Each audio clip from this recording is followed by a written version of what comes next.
Allô, allô, bonjour tout le monde. Bienvenue sur la chaîne de sorcellerie.net. Mon nom est Zelda et vous allez voir la vidéo qui suit tout de suite mon message. C'est un vieux stream, un vieux live stream que j'ai fait sur Twitch. Je vous le présente parce que le contenu pourrait vous intéresser. Oui, je fais beaucoup de blablatage, mais je suis convaincue qu'il y a des sujets qui pourraient vous intéresser. Donc, je vous laisse sur la vidéo. Je vous en remercie beaucoup, beaucoup d'avoir écouté là. Puis, faites un pouce dans les airs, puis abonnez-vous.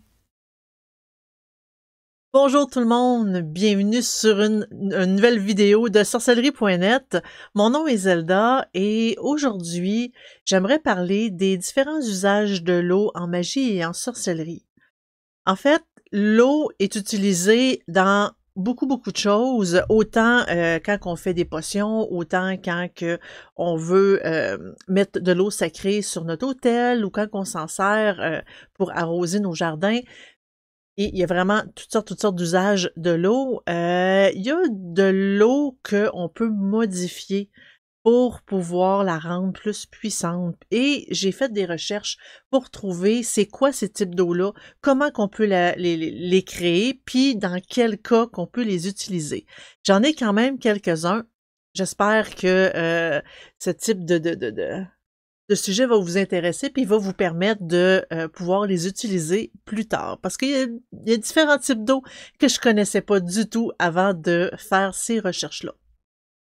Pour commencer, j'aimerais ça mentionner que l'eau, c'est comme euh, un élément de base dans la fabrication des potions et c'est pas nécessaire dans la fabrication de potions d'utiliser de l'eau spéciale.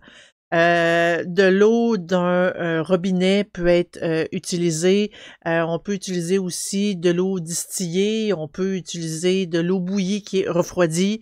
Ou on peut ajouter, on peut prendre de l'eau spéciale selon nos intentions, selon nos désirs. On s'en sert de l'eau autant pour nettoyer, on peut boire, manger, on peut prendre un bain, ou il y a d'autres différents types d'usages, comme par exemple pour nettoyer, pour purifier, pour faire des potions pour, c'est comme badigeonner ou oindre notre matériel magique. C'est comme la base. On peut ajouter dans cette eau-là, puis peu importe le type d'eau, des pierres, des herbes, on peut ajouter des huiles pour mettre de la propriété, mettre des correspondances dans cette eau-là. Tout dépendant de nos intentions, puis nos désirs aussi. Une potion, aussi une dernière parenthèse, une potion n'est pas bonne indéfiniment. Faut pas l'oublier parce qu'à un moment donné, ça devient à être, tu sais, sans nécessairement nous empoisonner, ça pourrait nous rendre malades. Normalement, quand on fait une potion, elle doit être utilisée dans les 2-3 jours max après de l'avoir créée. Par contre, il y a certains éléments qu'on peut ajouter à l'eau, comme le sel ou, tout dépendant du type de potion, qui pourrait étendre un peu cette durée j'ai envie de dire validité, cette espèce étirer la date de péremption. Mais il faut faire attention parce que si on veut la boire, le sel, c'est peut-être pas une bonne idée d'en mettre trop. Faut faire attention aussi aux allergies quand on sélectionne les ingrédients, évidemment. Donc, on commence. Yomaya, t'es plus sur la magie du sang, ou éventuellement, j'ai l'intention de parler des fluides, l'utilisation des fluides en magie. Éventuellement, ça fait partie de ma to-do list. Éventuellement, je vais en parler. Promis. On va commencer avec la base, avec ce qu'on connaît. On a l'eau de lune.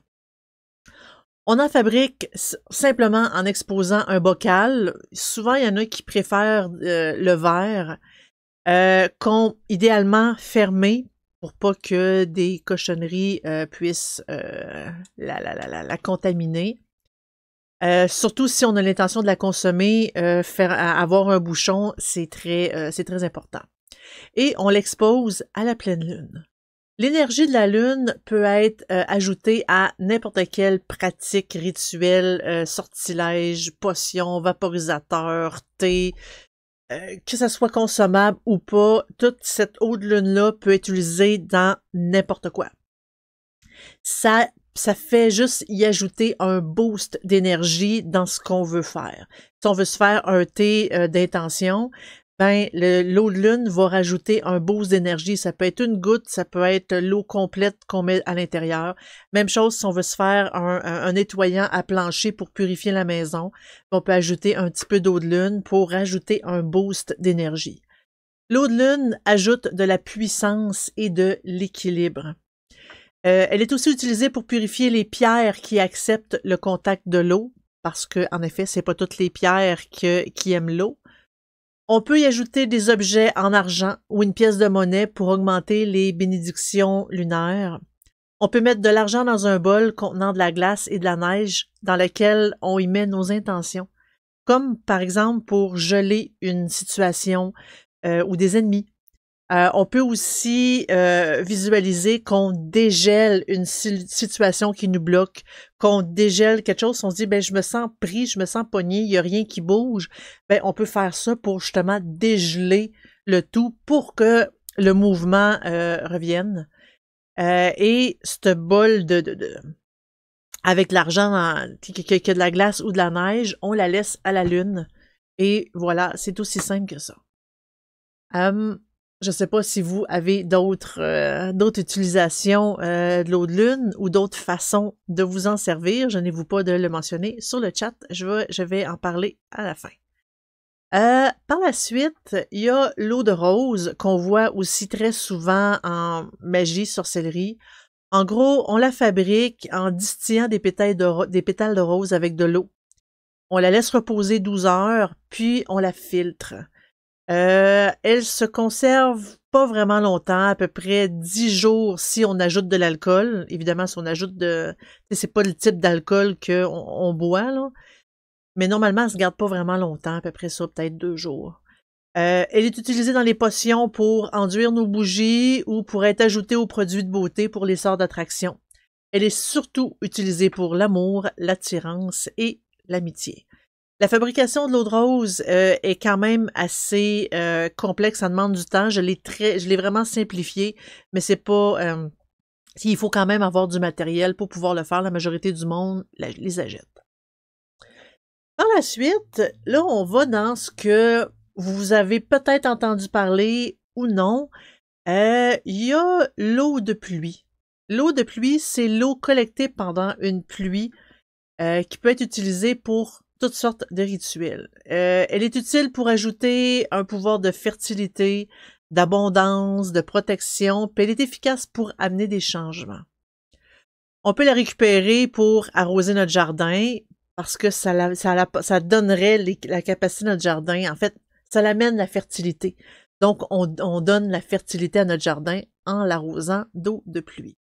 Si vous avez l'intention de la consommer, il faut pas oublier de la faire bouillir pendant au minimum 5 minutes pour tuer toutes les bactéries qui pourraient s'y trouver parce que non, l'eau de pluie n'est pas pure à 100%, n'est pas bonne à boire. Il y a beaucoup de contaminants. Puis oui, il y a des bactéries à l'intérieur. Fait que ça serait important de la faire bouillir avant de la consommer. Il y a l'eau de tempête et j'ai beaucoup de choses sur l'eau de tempête. En fait, c'est l'eau qu'on collecte pendant une tempête. Puis une tempête, là, ça inclut le vent, ça inclut idéalement s'il y a un orage, des éclairs, du tonnerre et tout, ça renforce encore plus le pouvoir de cette eau-là. Oui, l'eau de tempête, cool. En fait, pendant les tempêtes tout court, il y a tellement d'énergie dans l'air que c'est un moment vraiment idéal pour pratiquer, pour monter l'énergie. Oui, l'émoticône fit vraiment Mystem. En fait, plus que la tempête est puissante, plus que l'eau récoltée contient de l'énergie. Elle peut être utile dans les rituels et les sortilèges de nettoyage, d'enracinement, restauration, protection et guérison. Elle Elle peut aussi ajouter du pouvoir à l'eau utilisée dans n'importe quel rituel. Ça contient beaucoup d'énergie et en utilisant l'eau de tempête, ben justement, on ajoute cette grosse énergie-là dans notre rituel. C'est vraiment aidant. Bon, ben merci d'être passé, Yermeya. À la prochaine.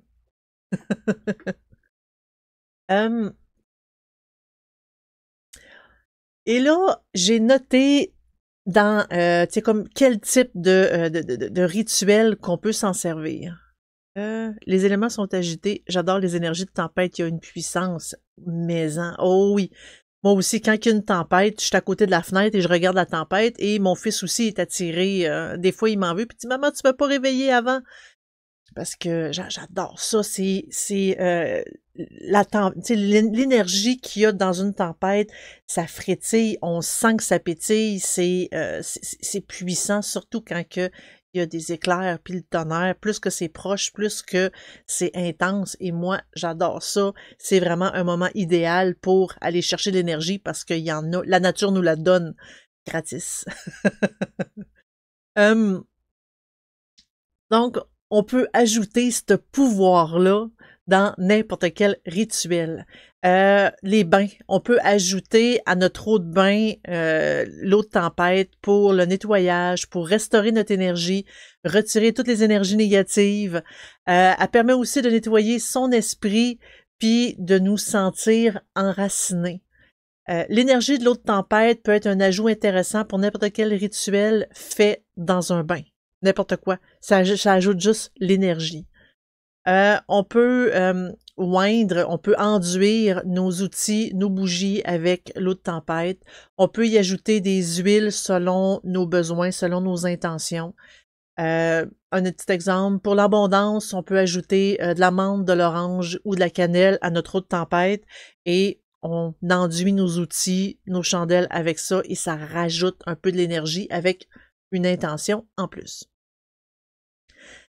Pour la divination, on peut faire de l'hydromancie en remplissant un bol foncé et on met de l'eau de tempête à l'intérieur et on scrute, on observe, on fait de la divination avec cette eau-là. C'est une eau qui est très puissante et justement, on dit que ça l'aide à la divination. Je l'ai par contre jamais essayé. Mais j'ai pas de misère à croire que ça doit aider pour la divination. Pour la protection, on peut, je parlais tantôt de faire des potions pour se faire des espèces de mélanges pour nettoyer la maison. Ça nous permet de la purifier, d'enlever les énergies négatives et en même temps de protéger. Ben, on peut mettre un peu d'eau de tempête dans ce mélange-là pour nettoyer la maison. On peut nettoyer les cordes de porte, le seuil de la porte, le cadre de nos fenêtres pour la protection, pour éviter que des mauvaises énergies rentrent. On peut aussi en ajouter à notre eau pour nettoyer les planchers, l'utiliser comme vaporisateur pour ajouter de la protection à notre maison. Et là encore, on peut ajouter des huiles selon les besoins, puis nos intentions. Dans les breuvages, elle peut être ajoutée à nos potions, notre thé ou simplement avec quelques herbes avec nos intentions. Grosso modo, un petit peu comme un thé, là. Faut, par contre, ne pas oublier de la faire bouillir encore là pendant un bon 5 minutes avant de la consommer. Ça reste que l'eau de tempête, c'est un peu comme l'eau de pluie, fait que oui, il pourrait y avoir des bactéries, il pourrait y avoir des particules. Fait que faut faire attention après l'avoir récoltée, si on veut la consommer, ben il faut la faire bouillir pour éviter d'être malade. Par la suite, un autre eau qui est quand même assez puissante, c'est l'eau solaire. Comme l'eau de lune, c'est le même concept, c'est le même principe. On expose un bocal d'eau, encore là, on peut la fermer, aux rayons du soleil pendant toute une journée. Elle apporte l'énergie positive, elle redonne la force, elle aide dans les rituels de purification et de guérison. L'eau qui bouge, par exemple, les rivières, les sources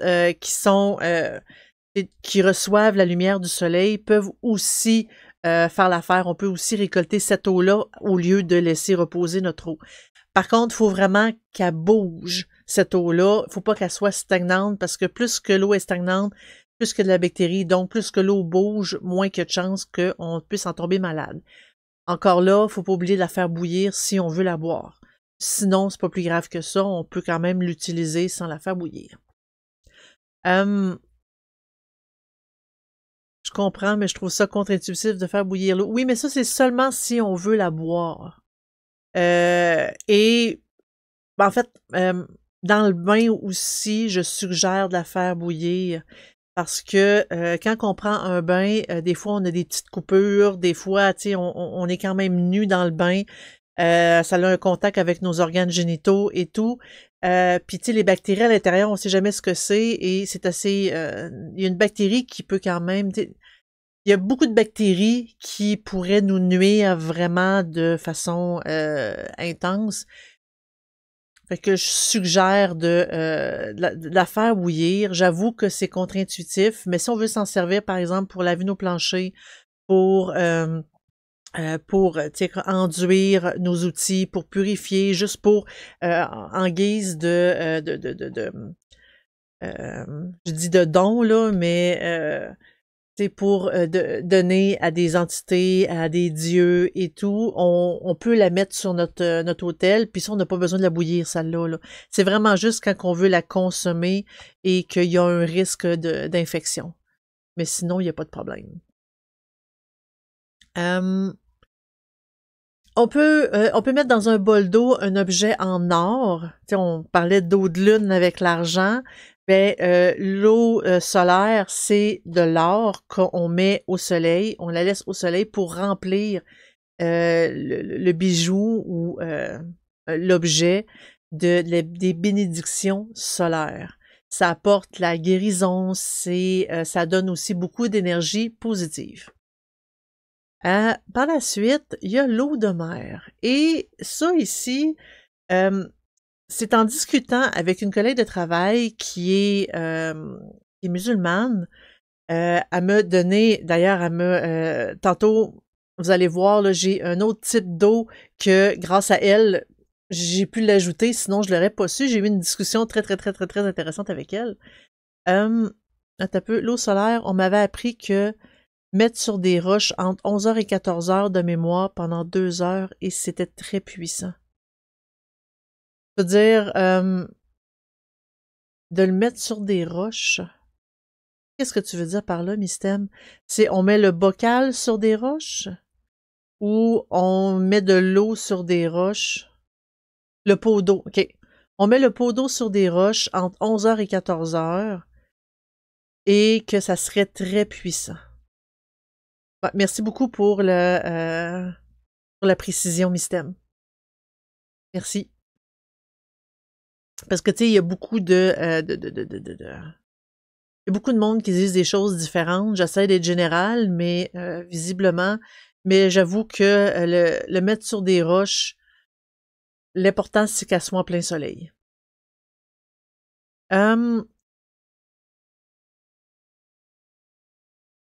Donc, ma collègue de travail me dit que elle vient du Maroc.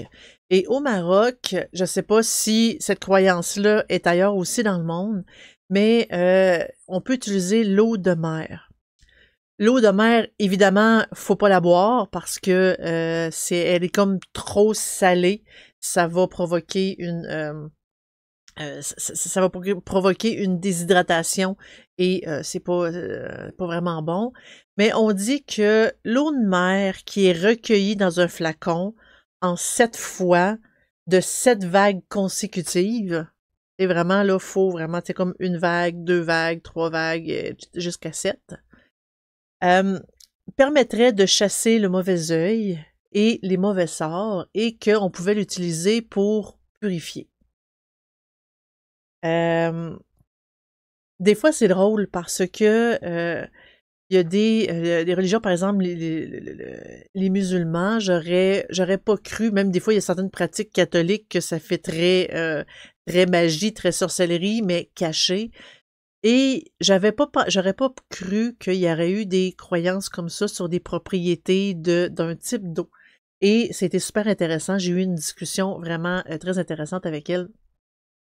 Et c'est là qu'elle disait que, justement, dans son pays, ils utilisaient ça pour chasser le mauvais œil, chasser les mauvais sorts, pour vraiment, tu sais, comme se nettoyer, puis ça leur aurait quand même des belles propriétés. J'en ai pas, j'ai pas plus de description que ça, parce que quand que je regardais l'eau de mer, ça disait que oui, c'était bon, parce que ça protégeait. En fait, c'est sûr que ça protège, il y a du sel. Le sel, c'est un élément protecteur. Donc, évidemment, avec le sel, ça a tendance à protéger. Elle le garde avec elle ou elle l'utilise dans un rituel? Non, je pense que c'est plus... elle le garde pas avec elle, elle s'en sert pour comme nettoyer la maison, pour... tu sais, comme oindre certains outils. Ils font pas de rituel en tant que tel, mais c'est plus dans la façon de faire. Par exemple, pour le mauvais œil, ils mettent de l'eau de mer dans leur eau qui nettoie, puis ils nettoient la maison avec ça. Fait que pour eux, justement, ça nettoie. Si t'as le mauvais œil, c'est comme tu t'embadigeonnes un petit peu sur toi, puis ça te permet de libérer. Ils n'ont pas vraiment de rituel en tant que tel comme nous on fait, mais ils s'en servent. Par la suite, là, on tombe dans les eaux un petit peu plus religieuses. Plus catholiques et tout, parce que bon, on a de l'eau bénite. L'eau bénite, normalement, devrait pas être consommée. C'est pas... ça n'a pas ce but-là. On l'utilise pour la purification, évidemment. La protection, bénédiction. On peut aussi ajouter du sel béni. En gros, du sel béni, ça aurait été utilisé par un prophète pour guérir la stérilité.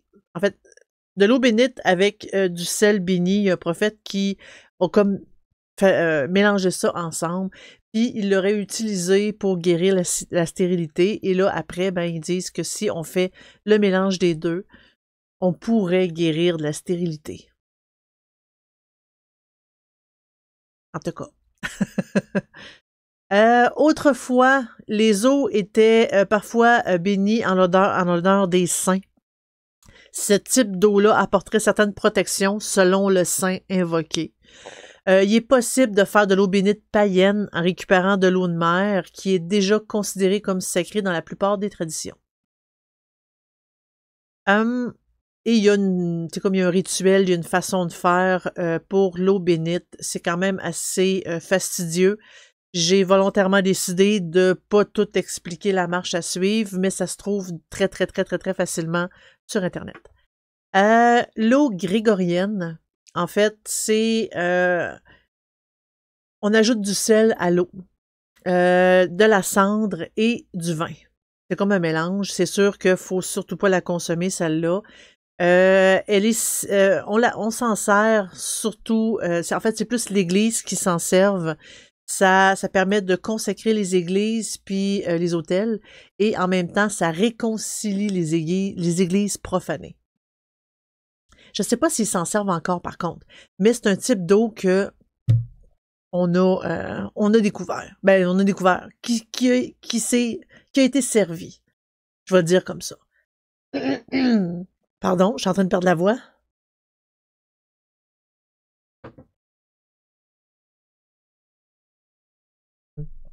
OK. Par la suite, là, je fais un petit clin d'œil à mes amis québécois. L'eau de Pâques. Je sais qu'il y a certains endroits en France que vous récupérez l'eau de Pâques aussi, mais c'est une pratique qui est très connue et très pratiquée au Québec, particulièrement au Québec. En fait, c'est une eau qui est prélevée d'un ruisseau, d'une rivière ou d'une source. En fait, une eau courante, c'est important. Le matin du dimanche de Pâques, au lever du soleil ou pendant les dernières minutes avant l'aube. La condition du lieu de prélèvement, c'est que justement cette source, rivière, ruisseau doit couler toute l'année. En gros, elle ne doit pas geler l'hiver. Surtout pas. Fait que si elle gèle l'hiver, c'est pas une bonne source pour prélever l'eau de Pâques. Il faut qu'elle coule tout le temps, tout le temps, tout le temps. Et l'eau doit être prélevée à contre-courant. Cette eau-là a des propriétés magiques. Et ça, ma grand-mère m'en parlait grandement. Elle se levait le matin, le dimanche de Pâques, pour aller prélever de l'eau de Pâques. Je suis déjà allée avec elle.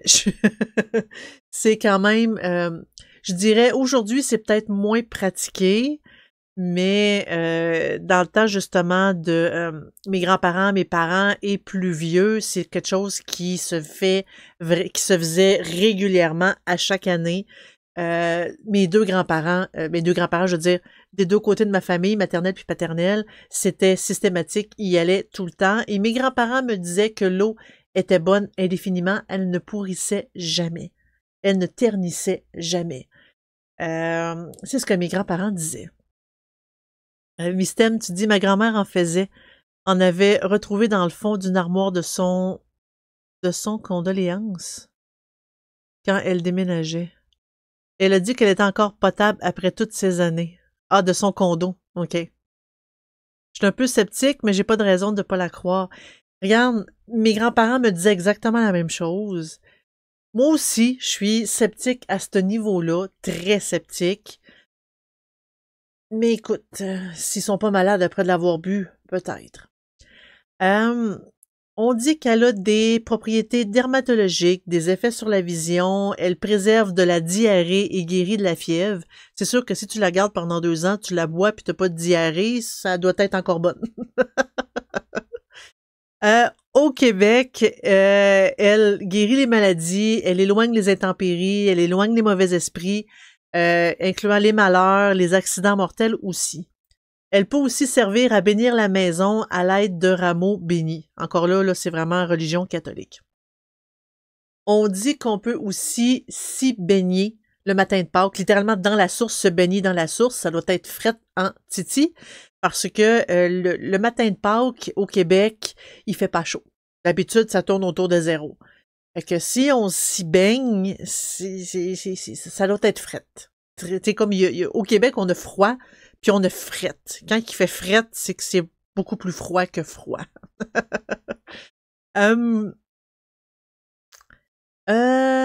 Fait que oui, on peut s'y baigner le matin de Pâques pour conserver longtemps la fraîcheur de sa peau.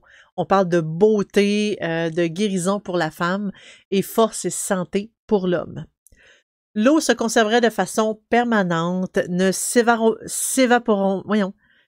s'évapore pas, elle pourrit pas non plus. Certains parlent d'une conservation d'une année. Fait que là, c'est comme, ça dépend. On peut la boire ou asperger des objets pour les bénir. Faut faire attention par contre aux possibles bactéries si on veut la consommer. C'est sûr que travaillant dans le domaine de la pharmacie, puis voyant tous les types de bactéries possibles, moi je serais peut-être un petit peu plus, mettons, frileuse à la boire.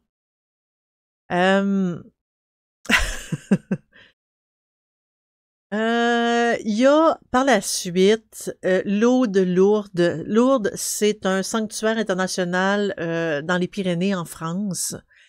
Il y a eu des apparitions de la Vierge Marie à cet endroit-là.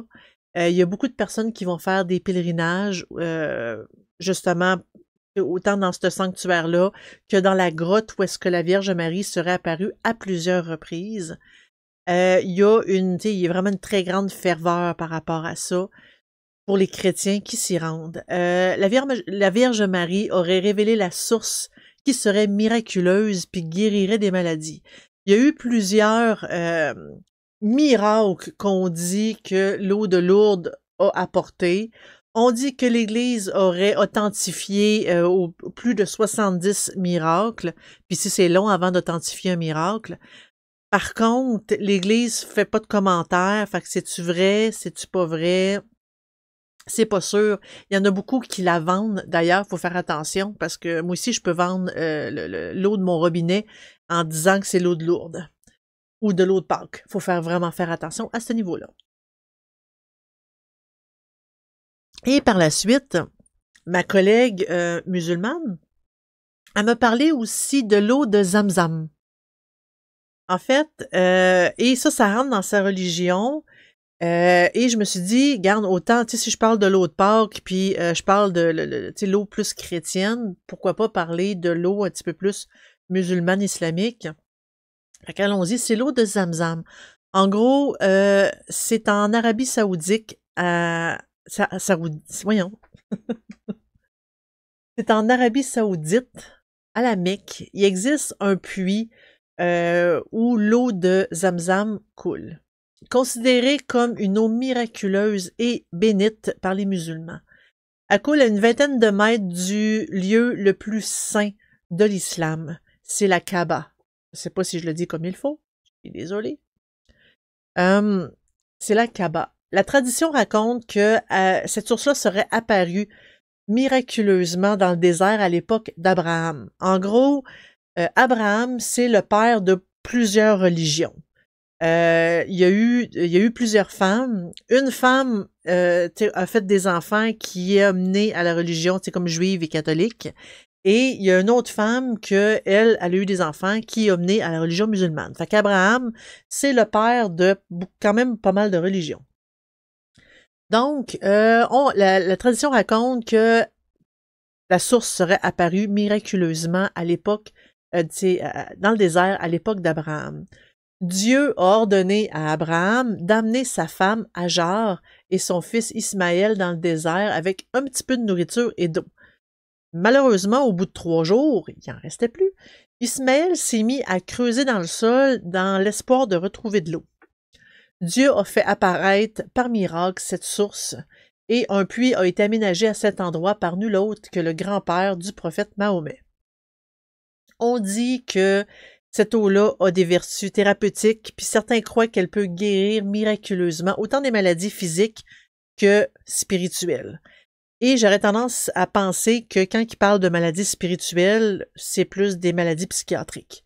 Mais on va rester dans le spirituel. Elle est aussi utilisée pour donner du pouvoir à nos intentions. Ma collègue me raconte qu'à chaque fois qu'un membre de sa famille va à la Mecque et essaie de récolter l'eau de Zamzam parce que c'est un puits ils ont quand même mis une limite parce que beaucoup de monde voulait la récolter, beaucoup de monde essaie de la vendre. Pourtant, elle est donnée gratuitement directement là-bas. Et elle disait que quand un membre de sa famille y allait, il essayait d'en récolter, puis il en donnait un petit peu à tout le monde parce que en avoir sur soi, en avoir dans sa maison, ça l'apporte beaucoup, beaucoup, beaucoup de justement la bénédiction.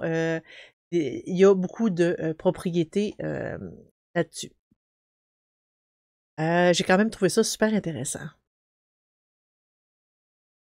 Par la suite, j'ai un autre type d'eau qui est... en fait, c'est de l'eau, mais c'est pas de l'eau en même temps.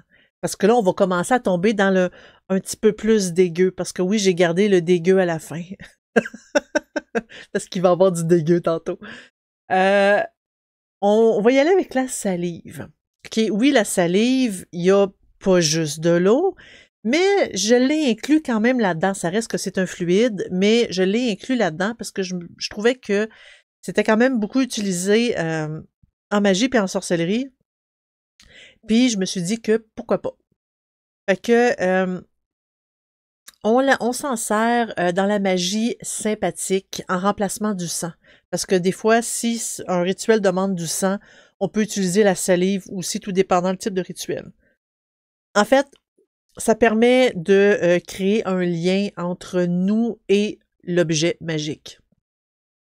Elle peut être utilisée dans les rituels puis les sortilèges d'amour par association avec des phéromones. En fait, comment je peux dire ça? C'est comme si notre salive représentait les phéromones sexuels puis le fait d'embrasser. C'est pour ça qu'on s'en sert dans les sortilèges d'amour. C'est pour faire comme une espèce de lien de cette façon-là. La salive peut être ajoutée aussi à un rituel d'amour pour attirer un compagnon idéal sans nécessairement viser une personne. Si vous voulez faire un rituel d'amour, faites plutôt ça que l'autre parce que des fois ça peut être assez comment je peux dire néfaste pour vous. pour avoir lu des histoires et qu'on m'a raconté des histoires, c'est pas une bonne personne c'est pas une bonne idée de viser une personne directement. Aussi, elle peut être utilisée pour les sortilèges plus néfastes, par le symbolisme de cracher sur quelqu'un, cracher sur une personne, cracher sur son ennemi. C'est un signe d'irrespect, c'est un signe de dégoût, c'est offensant de cracher sur quelqu'un. Donc, on voit qu'il y a deux côtés de la médaille sur l'utilisation de la salive. Dans cette utilisation-là, l'intention fait la magie. Vous pouvez, par exemple, utiliser une dagide, une espèce de petite poupée, ou un dessin ou une photo qui représente la personne qu'on veut ensorceler, puis en crachant sur cette personne-là avec l'intention qu'on veut, que ça soit amoureux, que ça soit de la haine, on crache sur cette personne-là vraiment avec intention. Faut faire attention de pas boire la salive d'une autre personne ou de faire boire notre salive à une autre personne. C'est une question d'hygiène, transmission de maladie, puis tu sais, c'est quand même dégueu. Ça se fait pas. Parce que oui, il y a certaines maladies qui peuvent être transmises par la salive, fait qu'il faut faire attention. De maladies plus infections qui peuvent être transmises par la salive, dont certaines ITS. Fait qu'il faut vraiment il faut éviter. Là, on tombe dans vraiment le dégueu. Il y a l'eau de cadavre. Et c'est exactement ce que vous vous imaginez que c'est. C'est l'eau de cadavre. En gros, c'est l'eau utilisée lors du premier nettoyage de cadavre avant toutes les procédures d'embaumement. En gros, le thanatologue nettoie le corps, il fait un premier rinçage, puis après, il nettoie le corps, puis il fait ses techniques d'embaumement. Mais c'est vraiment l'eau recueillie pendant ce premier rinçage-là qui devient de l'eau de cadavre. Évidemment, ça se boit pas, là. On s'entend, c'est totalement dégueulasse. Et pour obtenir ce type d'eau-là, c'est pas nécessaire de tuer quelqu'un ou de déterrer un cadavre. Des fois, si vous connaissez le thanatologue ou le technicien qui fait ce nettoyage-là, on peut lui demander de recueillir ce type d'eau-là. Par contre, la façon de prélever l'eau nécessite un rituel avec de l'encens. Après, il faut faire bouillir l'eau pour tuer les pathogènes parce que c'est quand même dégueu. Il y a quand même une espèce de processus pour faire cette eau-là. Si ça vous intéresse de le connaître, j'ai un livre ici qui l'explique. Celle-là. Ce livre-là explique exactement comment faire de l'eau de cadavre. Évidemment, il faut quand même avoir des connexions avec c'est comme la maison funéraire pour pouvoir faire ce prélèvement-là. En fait, cette eau-là, ça sert aux rituels et les sortilèges de nécromancie. Uniquement pour ça. La nécromancie n'est pas nécessairement une pratique qui est néfaste, qui est mauvaise, qui est tout, mais l'eau de cadavre, en tout cas dans ce livre-là, il mentionne l'eau de cadavre à quelques reprises. En plus, c'est quel type de rituel, je peux-tu le savoir? C'est...